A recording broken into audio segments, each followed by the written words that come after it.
अनंत कोटी ब्रह्मांड नायक राजाधिराज योगीराज परब्रह्म सच्चिदानंद श्री अक्कलकोट निवासी श्री स्वामी समर्थ महाराज की जय। हे स्वामी भक्तांनो, आपले या चॅनलमध्ये खूप खूप स्वागत आहे। आज मी आपणास ऐकवणार आहे मला महाराजांचे दर्शन कसे होईल याविषयी एका साधकाने विचारलेले आपल्या गुरुजींना प्रश्न। त्याबद्दल त्यांनी किती छान उत्तर दिले आहे ते तुम्ही शेवटपर्यंत नक्की ऐकावे। त्याचबरोबर आपण आधी श्री स्वामी समर्थ यांना प्रार्थना करूया। हे स्वामी गुरुवर्य, तुमचा कृपा आशीर्वाद कृपा दृष्टी सदैव आमच्यावर निस्सीम राहू देत। तुमच्याबद्दलची श्रद्धा सदैव आमच्या मनात वास करू देत। सगळ्यांचं कल्याण करावं। काय चुकलं असेल तर आम्हाला माफ करावे। तुमचा वरद हस्त सदैव आमच्या मस्तकावर नेहमी असू देत आणि आमचे मस्तक सदैव तुमच्या चरणी लीन असावेत। असो, मी स्वामी सेवेकरी आपणास आज ऐकवणार आहे मला महाराजांचे दर्शन कसे होईल। चला तर मग, एका साधकाने आपल्या गुरुजींना हा प्रश्न विचारला। आपल्याला महाराजांचे दर्शन कसे होईल हा प्रश्न प्रत्येकाला नेहमी सतावत असतो। आम्ही नामस्मरण करतोच, पण त्या व्यतिरिक्त अजून काय केले म्हणजे महाराजांचे दर्शन लवकरात लवकर होईल ही विचारणा अनेक साधक करतात। त्यासाठी नामाव्यतिरिक्त अजून कोणती साधना करावी यामागेच लागलेले लोक खूप आहेत। त्यावर गुरुजींनी काय उत्तर दिले आहे ते आपण बघूया। गुरुजी म्हणतात, हा अरे असणारच, सत्तेची हाव कोणाला नसते। महाराज आपल्याला भेटावे ही पण हावच ना। भेटून करणार काय, तेच रोजचं रडरडणार। महाराज मला हे हवंय नि ते हवंय, माझ्या अमक्याला हे हवंय ती तमक्याला ते हवंय। या सगळ्यात जो मी आहे ना तो काही कामाचा नाही। अरे, महाराजांना मिळवणे इतकेच सोपे असते तर आपल्या संतांनी इतक्या वर्षांची साधना केली असती का। महाराज आपल्याला भेटावे यासाठी आपण देखील काहीतरी केले पाहिजे ना। त्यासाठी साधना महत्वाची, मग साधनेमध्ये सातत्य महत्वाचे। ते येण्यासाठीच नामाची साथ कधीच सोडायची नाही। महाराज आपल्या पाठी नाही तर आपण घेत असलेल्या नामाच्या पाठी कायम असतात, हे सर्वांनी लक्षात घेतले पाहिजे। प्रारब्धाचे भोग हे कोणाला चुकलेले नाहीत, पण म्हणून नाम सोडू नये। नामस्मरणच तुमची साधना ठरवावी, त्यातच सातत्य ठेवावे। परिणामी अनुभव येऊ लागतात, त्यांचे रूपांतर हळूहळू अनुभूतीमध्ये होते। तुमच्या नामस्मरणाची मुळे इतकी खोलवर रुजली पाहिजेत की षडीपृचे कितीही मोठे वादळ आले तरीही आपण आपल्या नामातून हललो नाही पाहिजे। महाराजांकडे भौतिक सुख मागण्यापेक्षा त्यांचे नाम मागावे, तेही अखंड। मग काय, महाराजांना आपण शोधायची गरज भासणारच नाही।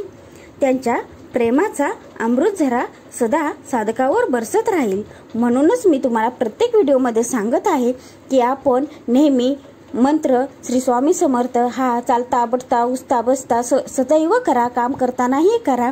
श्री स्वामी समर्थ हे काही खूप अवघड नाही, आपण सतत हे म्हणू शकतो। काम करतानाही, स्वयंपाक बनवताना, जेवण करताना, ऑफिसला जाताना येताना, कुठेही आपण असलो तरी पण आपण ते म्हणू शकतो। म्हणून आपण नामजप हा सदैव आपल्या मुखात असू दे, श्री स्वामी समर्थ हा जप आपल्या मुखात सदैव असू देत। आणि आता मी पुढे सांगत आहे की गुरुजींनी सांगितले की बुद्धिबळाच्या पटावरील सर्व शक्तिमान वजीर बनणे हे प्रत्येक प्याद्याचे लक्ष असते, कारण वजीराचे स्थान हे राजाच्या सर्वात जवळ असते। सर्वाधिक अधिकार हे राजानंतर त्या वजीराकडेच असतात। पण जर प्यादा बनून हळूहळू सरकत अनुभवांचे गाठोडे पाठीशी बांधून जर तो पुढे सरकत राहिला, तेही एक एक पाऊल करत शांतपणे, तर जेव्हा तो समोरच्या पहिल्या रांगेत पोहोचतो तेव्हा तो वजीर बनू शकतो। एक असा वजीर जो कधी प्यादा होता, त्याला लहान सहान सर्वच अनुभव होते। तो वजीर त्याच्या राजाचं राज्य चांगले चालवेल की, मग राजा सुद्धा प्रत्येक प्यादावर लक्ष ठेवून असतो, प्रत्येकावर सारखीच मेहनत घेतो। साधना करणाऱ्या साधकाची देखील त्या प्याद्यासारखीच अवस्था असते। दत्त महाराज राजाच्या रूपात सर्वांवर लक्ष ठेवून असतात। त्यांना सर्वांना वजीर बनवायचे असते, त्यासाठी ते प्रत्येकाचे भोग भोगण्यासाठी बळ देतात। परंतु साधक मात्र त्यांच्या बुद्धिबळाच्या पटावर स्वतःच राजा असल्यासारखा कधीतरी वागतो. वास्तविकतेमध्ये महाराजच त्या पटाचे सर्वस्व आहेत. तेच प्रत्येक सोंगटी हलवतात. प्रत्येक प्यादाला वजीर बनविण्याचे उद्दिष्ट देऊन त्याला नाम घ्यायला लावतात. साधकाने देखील शांत राहावे. नामस्मरण करीत येईल ती परिस्थिती, महाराजांचे आशीर्वाद समजून येईल तो क्षण फक्त नामस्मरणामध्ये घालवत प्रत्येक परिस्थितीचा अनुभव घेत आयुष्याच्या पटावर चालत राहायचे. जसं सोन्यापासून दागिने बनवायचे असल्यास त्या सोन्याला वितळावे लागते, म्हणजेच साधकाच्या अंतर्मनातला मी संपवावा लागतो आणि त्याला द्रव्य स्वरूप येते. त्यानंतरच त्या सोन्याला हवं असेल ते स्वरूप दिले जाते. त्या दागिन्याला घासून साफ केले जाते, त्यावर नक्षी कोरली जाते, मग त्याला चमकवले जाते आणि त्यानंतरच तो चकचकीत दागिना एखाद्या व्यक्तीच्या अंगावर खुलून त्या व्यक्तीचे सौंदर्य अधिकच प्रभावित करतो. या संपूर्ण घडविण्याच्या प्रक्रियेमध्ये सोन्याला त्याचे सोनपण अग्नीच्या भात्यात गमवावे लागते. हे त्रिवार सत्य.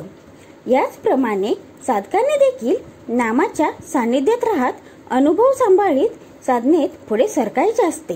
कारण अनुभवासारखा दुसरा कोणीही गुरु नाही.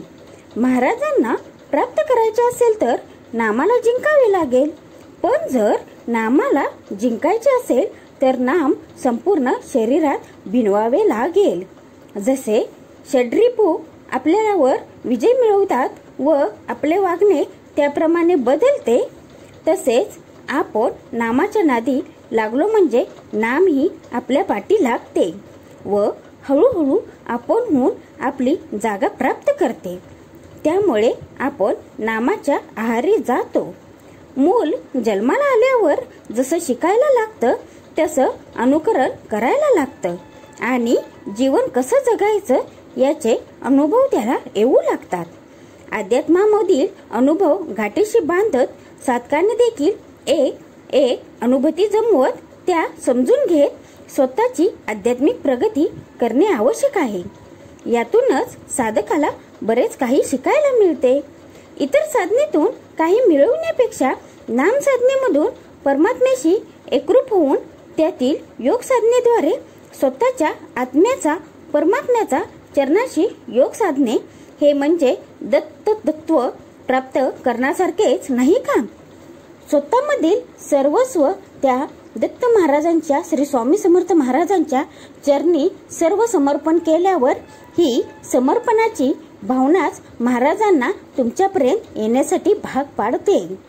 महाराजांचे खरोखर दर्शन हवे असेल तर त्यांच्या मागे लागण्यापेक्षा ते ज्या नामाचे भावविभोर आहेत त्या नामाच्या अथांग सागरात स्वतःला झोकून द्या. त्या नामाच्या पाठी असलेले दत्त महाराज आपोआपच तुमच्या पाठीशी ठाम उभे राहतील यात शंकाच नाही.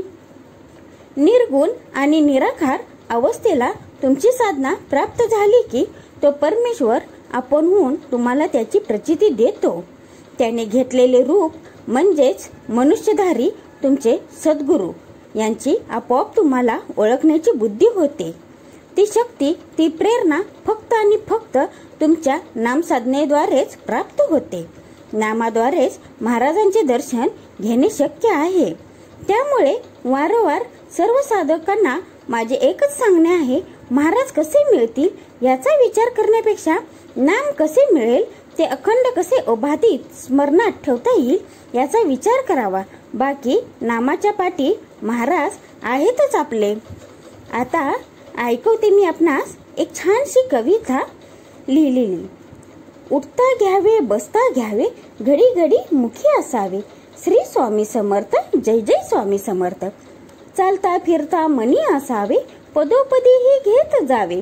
श्री स्वामी समर्थ, जय जय स्वामी समर्थ. अंतरंगी वसवून घ्यावे, पंचेंद्रियात ही झिरपून जावे. श्री स्वामी समर्थ, जय जय स्वामी समर्थ. स्वतःमध्ये जसे असावे, हर एकामध्येही रूप पहावे. श्री स्वामी समर्थ, जय जय स्वामी समर्थ. ब्रह्मांडाच्या अतीत असे हे परब्रह्म रूप मनी साठवावे.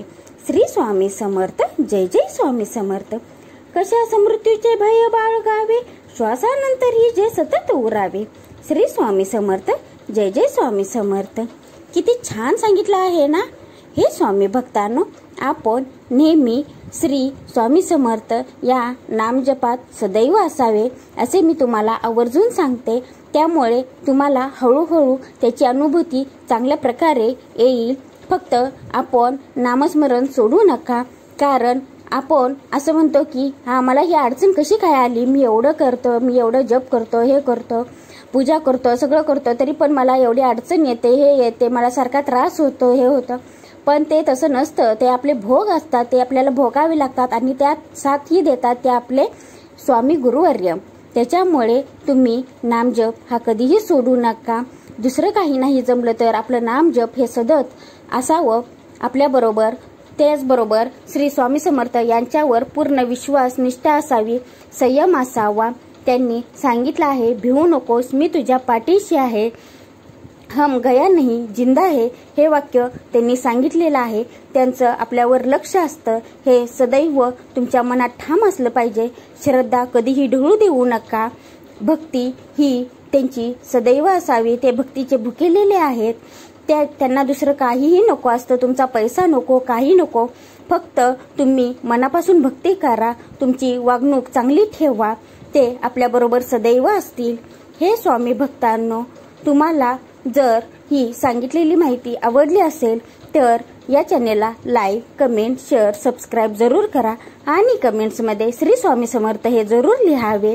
त्याचबरोबर आपण आपल्या मित्रपरिवाराला, नातेवाईकांना, जे स्वामी भक्त आहेत त्यांना, जे स्वामी भक्त नाहीत त्यांनाही कळावे म्हणून आपण जरूर त्यांना हे पाठवावे, शेअर करावे. त्यामुळे आणखी आपल्याकडून ही सेवा घडेल. चला तर अशा प्रकारे आजची केलेली सेवा मी श्री स्वामींचरणी अर्पण करते. काय चुकलं असेल तर त्यांनी मला माफ करावे. श्री स्वामी समर्थ. जय जय स्वामी समर्थ.